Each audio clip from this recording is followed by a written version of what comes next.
In this Tainted Grail, the Fall of Avalon video, I'm going to be talking about some major changes that are coming to early access of the game. So if you already have early access of this, I'm going to go through what you're going to be able to get from this. And if you haven't heard of Tainted Grail, the Fall of Avalon before, I'm going to kind of walk you through what this game is. You may remember seeing a video about this game on our channel back in March when it went first into early access. We were sponsored by Questline and Awaken, the developer and publisher of the game. We are once again sponsored in this video, so big shout out to them. Thank you for sponsoring us. And if you guys like what you see and you want to pick up the game, make sure you click the link below to support the channel. So just a quick catch up for those of you that don't know what Tainted Grail, the Fall of Avalon is. It is a video game adaptation of a board game of the same name that went to early access in March this year. And just looking at it immediately, you can see that the combat of the game and the gameplay loop is kind of like a darker version of Skyrim or something like that. The game is completely first person and you level up and gain, character progression in a similar fashion to the way you do in Skyrim. And that is to say, like, every little thing you do in the game impacts your character progression, right? Like if you attack with a one-handed weapon, you gain increase to one-handed weapon effects. If you use a bow, you get better at using bows. If you use magic, you get better at using magic. If you sprint a lot, you get better athletics. This is very similar to the Elder Scrolls series, so you should kind of be familiar with how your character progresses. There are some differences on which I will go into, but just the general progression of your character is very similar to those types of games.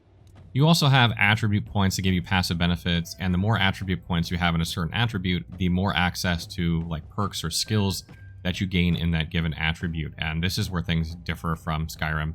And it really helps you define what sort of character that you want to play. So like maybe if you put more points in spirituality, you'd be better at casting spells and gaining mana, whether that you want to be more effective at summoning or you want to be more effective at damaging spells. Or maybe, you put points into strength, you want to be more effective at melee combat. And this has gotten a complete overhaul since the early access first launched. They had a lot of placeholder stuff here. This has been completely redone, and you can see it looks a lot better now than what they had back in May.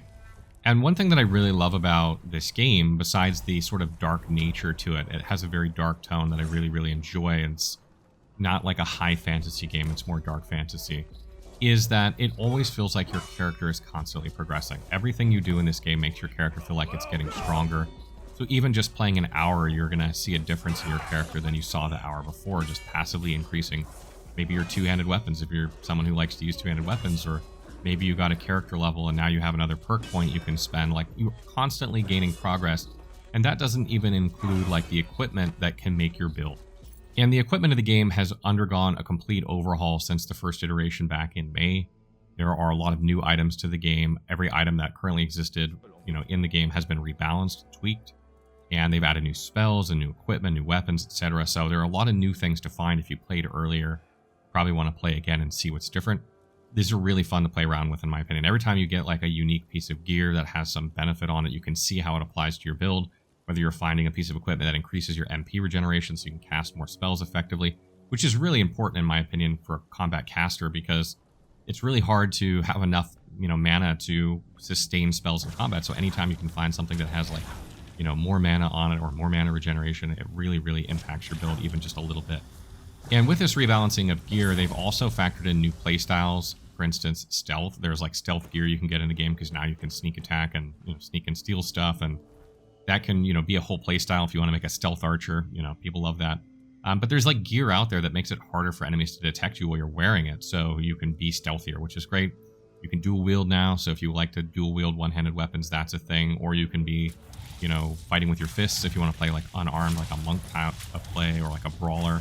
That's available too. So all these have been added to the game, and there's now gear and equipment, including rebalancing of all the dungeons to incorporate those things. So now you can play stealthy through a dungeon, you can dual wield or fist fight your way through a dungeon. All these things have been retuned so that to accommodate this, change to the game.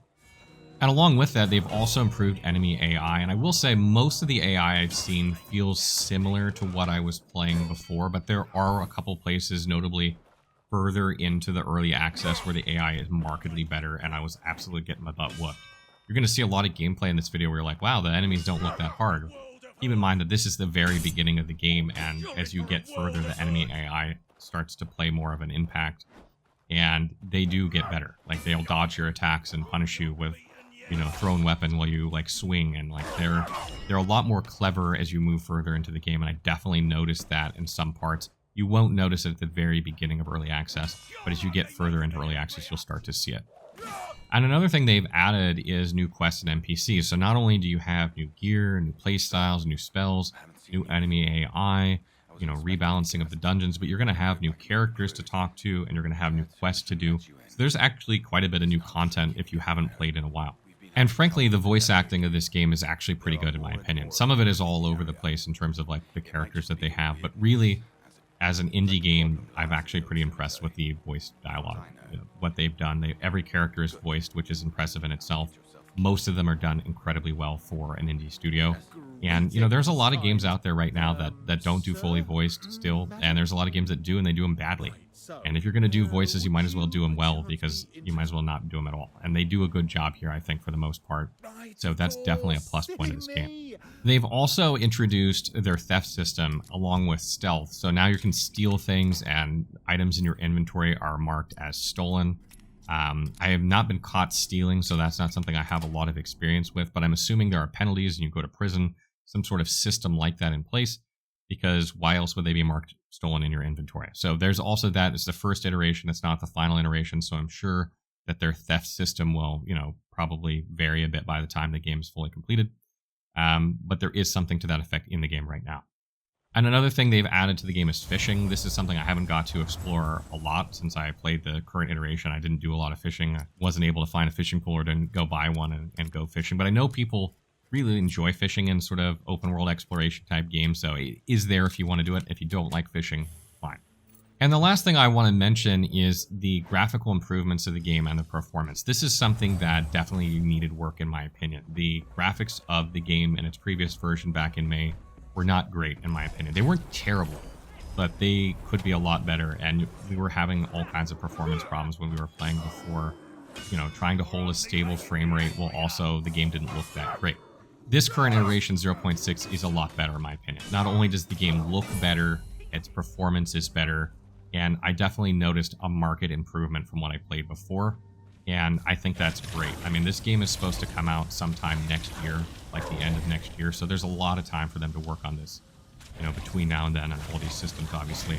But the fact that we've already seen improvement in 6 months, like enough that I can actually see the difference, tell the difference from what I played before, is a really, really good sign. And I will say that despite the, improvement here, I do think there is still ways to go in terms of performance and graphical fidelity of this game. It looks great in some places, and other places it looks not so great, like really not so great at all. It looks like a 10 to 15-year-old game in some places. And the performance, even though it's better, I'm still getting like right around 60 FPS at 1440p on the high settings. This is not ultra from what you're seeing on the screen. And, I'm not getting a lot below that. Like, it's not really dipping below 60 much.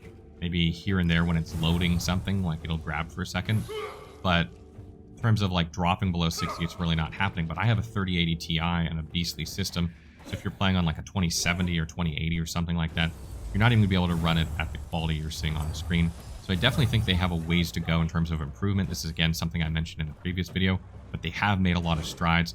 And I hope you can see, like with the side-by-side comparison, that it does look a lot better, that it does play a lot better than it did previously. And I think if they keep working at it over the next year or so, it's going to be fantastic to watch. So once again, thank you to Awaken Realms and Questline for sponsoring this video. If you guys are going to be picking it up, make sure you use the link below to support our channel. And again, this is a really fun game. When we got sponsored to cover this game back in March, I really, really enjoyed it a lot. And we ended up doing a couple streams of it on Twitch just because it was so much fun. This is not something that you always expect from games you get sponsored to do. And this is one that I can wholeheartedly recommend from what I've seen so far.